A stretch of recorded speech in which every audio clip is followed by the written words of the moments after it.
নমস্কাৰ মোৰ নাম শ্ৰী অঞ্জন দাস ঘৰ ৰঙিয়া বনগাঁও এই নাম মানে কেতিয়াৰ পৰা মানে পৰিৱেশন কৰি আছে নাম পৰিৱেশন মানে মই আজি হ'ল 4 বছৰ 5 বছৰ হ'ল আৰু 4-5 বছৰ মানে এতিয়া ক'ত প্ৰশিক্ষণ লোৱা গৈছিল নে প্ৰশিক্ষণ মানে লোৱা গৈছে মোৰ গুৰুদেৱ সন্মানীয় শ্ৰীযুত মন্টু বৰ্মনদেৱ তেওঁৰ পৰা আজি মই এই পবিত্ৰস্থলীত নাম পৰিৱেশন কৰি আছোঁ নাজানো কিমানখিনি আগবাঢ়িব পাৰিছোঁ এইবোৰ আজি মই চেষ্টা কৰিছোঁ আৰু বিশেষকৈ কোনে মানে উৎসাহ দিয়ে বিশেষকৈ উৎসাহ মোৰ মাও দিয়ে দেউতাও দিয়ে আৰু মোৰ সহকৰ্মীবৃন্দ সকলোৱে মানে উপস্থিত আছে হয় ভৱিষ্যতে পৰিকল্পনা কি আছে নাম গোৱাৰ ক্ষেত্ৰত মানে যেতিয়ালৈ নাগাৰা নাম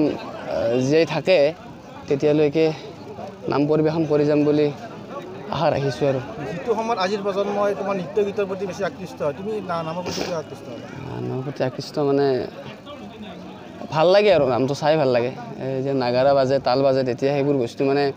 চকুৰ আগত যেতিয়া বাজি থাকিব তেতিয়া ভাল লাগে আৰু চাই ভাল লাগে তেনেকৈ নিজৰো মন যায় মোৰ কেতিয়াবা এনেকৈ আমাৰ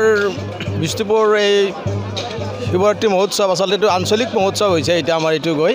আমাৰ পৰিসৰ বহুত বৃদ্ধি হৈ গ'ল হয় আমি 4 দিনীয়া কাৰ্যসূচীৰে এইবাৰ আমি এই শিৱৰাত্ৰি মহোৎসৱখন আয়োজন কৰিছিলোঁ আমি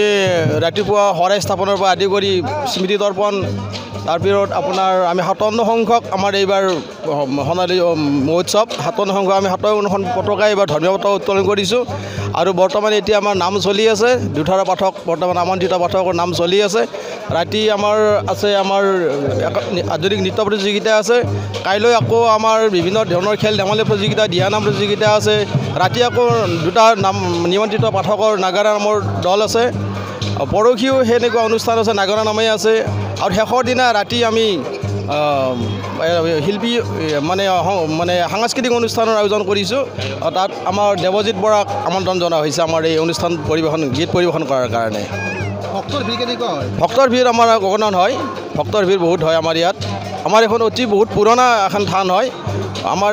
য'ত মানে শিৱৰাত্ৰি উৎসৱ নাছিলে আমাৰ ইয়াত প্ৰথম আছিলে এতিয়াতো বহুত হৈছে সৰু সুৰা চাৰিওফালে কিন্তু এইখন আমাৰ প্ৰথম হয় মাহাত্য আমাৰ ইয়াত থানত আছে বহুত অনেক মাহাত্য আছে আৰু সেই মাহাত্যৰ কাৰণেই মানে সকলোৱে জানি বুজি পেলাই ইয়াত বহুতে দান বৰঙণি অৰিহণা আগবঢ়ায় বহুত মাহাত্য আমাৰ থানখনত পাইছে ৰাইজে ভক্তগণে পাইছে কিমানতম এইবাৰ 57তম এইবাৰ ভোগৰ ব্যৱস্থা আছে আমাৰ ভোগৰ ব্যৱস্থা আমাৰ প্ৰতি বছৰে থাকে আমাৰ মোটামুটি 4,000মান ভক্তই মানে এতিয়া ভোগ গ্ৰহণ কৰিব আৰু এইখিনি আমাৰ চব ৰাইজৰ পৰা দান আহে দান দক্ষিণাই দিয়ে বৰ্ণাঢ্য 4 দিনীয়া কাৰ্যসূচী আমি হাতত লৈছোঁ আৰু এই কাৰ্যসূচীত আমাৰ এটাই উদ্দেশ্য আমাৰ মন্দিৰ নিৰ্মাণ কাৰ্যসূচী বৰ্তমান আমাৰ চলি আছে আৰু আমি আশা কৰোঁ ভক্তমান ৰাইজে আমাৰ ইয়াতে অনুষ্ঠানলৈ আহক আৰু তেখেতসকলে দান বৰঙণি দিয়ক যিহেতুকে আমাৰ মন্দিৰৰ নিৰ্মাণ কাৰ্যসূচী এতিয়া আমি আৰম্ভ কৰিছোঁ আশা কৰিছোঁ সকলোৰে সহায় সহযোগিতাত আমাৰ এই অনুষ্ঠানটো আৰু অধিক জাকত জিলিকা হৈ উঠিব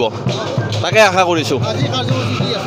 আজি এতিয়া বৰ্তমান আমাৰ নাগাৰা নাম পৰিৱেশন চলি আছে আৰু নেক্সট আমাৰ ৰাতি অসম ভিত্তিক একক নৃত্য প্ৰতিযোগিতা আছে